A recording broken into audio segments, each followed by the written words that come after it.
Raya and the Last Dragon was directed by Don Hall and Carlos Lopez Estrada, and it stars the voice talents of Kelly Marie Tran, Aquafina, Gemma Chan, Daniel Day Kim, Benedict Wong, Sandra Oh, and a slew of others. And Raya tells the story of a place called Kumanandra, a realm that is reimagined on Earth, inhabited by an ancient civilization, where a warrior named Ryan is determined to find the last dragon. So it's been a while since we've seen anything truly that felt truly original from Disney. At least it feels that way to me, because there's been a slew of remakes of late where they keep taking their old animated classics and turning them into live action adaptations. Nobody asked for this, but somehow it's making a ton of money, and for better or for worse, it seems to be here to stay.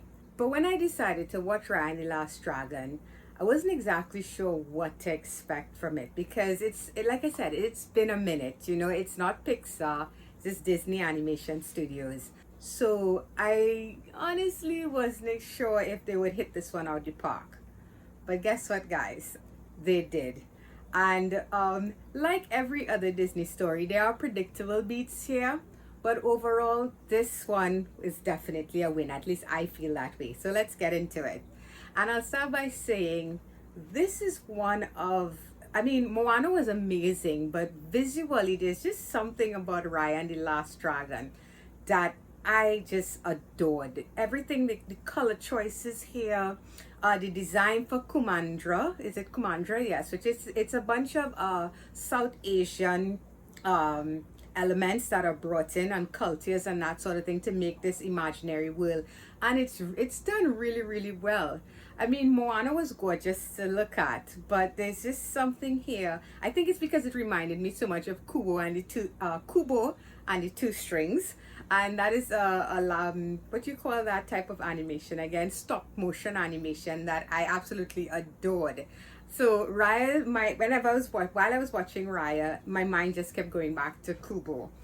And the voice cast here, again, they just seem to add a deeper, livelier element to their characters. Now, Aquafina, she voices the dragon here. I think the dragon's name is Sesu or something like that. I'm not Sisu, something like that. And a beautiful dragon. Of course, it's cute. Of course, it's adorable, and it's animated fantastically. The fur on this thing, he looked like he could reach out and touch her. And Aquafina is such an amazing comedic talent, and she instantly fits in here for this voice, for this character. Yes, her voice is very distinctive, and sometimes that can pull you out of these types of roles, because when you can identify a voice easily, sometimes it's hard to not see that person while they're speaking. And yet the best voice actors tend to become that character. I think of like Clancy Brown, and I think of Kevin Conroy, and I think of these people where I know exactly what they look like, but when I'm hearing their voice coming out of certain characters, all I see is the character as well. So yeah, the voice cast here, they did a wonderful job of bringing these characters to life and really adding depth to everything that you were seeing and hearing unfold. I, for one, am glad that there's no musical type of thing in this. Now, don't get me wrong, guys. I'm not a fan of musicals, but there are musicals out there that I like. And when it comes to Disney, their classic lineup, their music, it's untouchable, really. It's wonderful.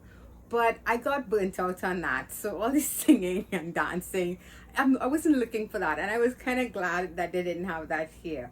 Although the score here it's gorgeous. And of course, it does what it's supposed to do, where it hits you in all the right emotional places. Now, it's a Disney movie, so yes, it's going to be predictable.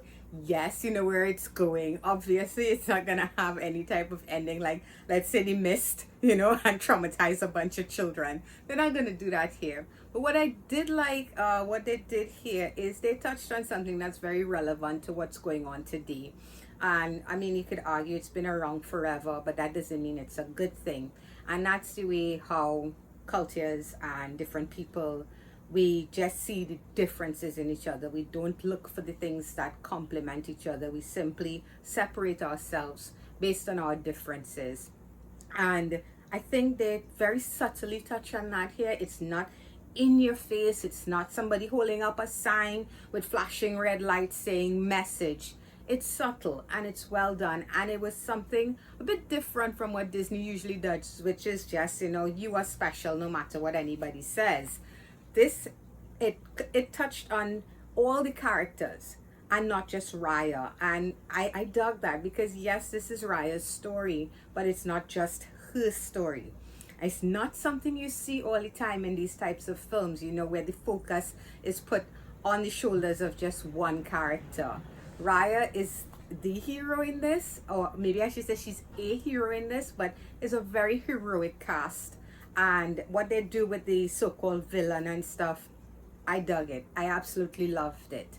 So overall, guys, I think Raya and the Dragon is a definite win. It's a kind of movie, as an adult, you can sit there with your kids and enjoy it. Or even as an adult who doesn't have kids like myself, you can enjoy it. It has that lovely balance. The animation is gorgeous. The voice cast, they're funny. I mean, there are the typical ridiculous characters here. There are three monkeys and a baby who some people might hate and some people might love. I didn't have a problem with them. I didn't love them, but I didn't have a problem with them. So we do have those types of elements that you see in all these movies, but I can forgive the plot holes and I can forgive those types of things because this movie did what it was supposed to do. It entertained me and it left me feeling just a little bit better. And I'm giving Raya and the Last Dragon an 8.5 out of 10. And that's going to be it for this one, guys. I hope you enjoyed it. And if you did, please feel free to hit that thumbs up button. It's always appreciated.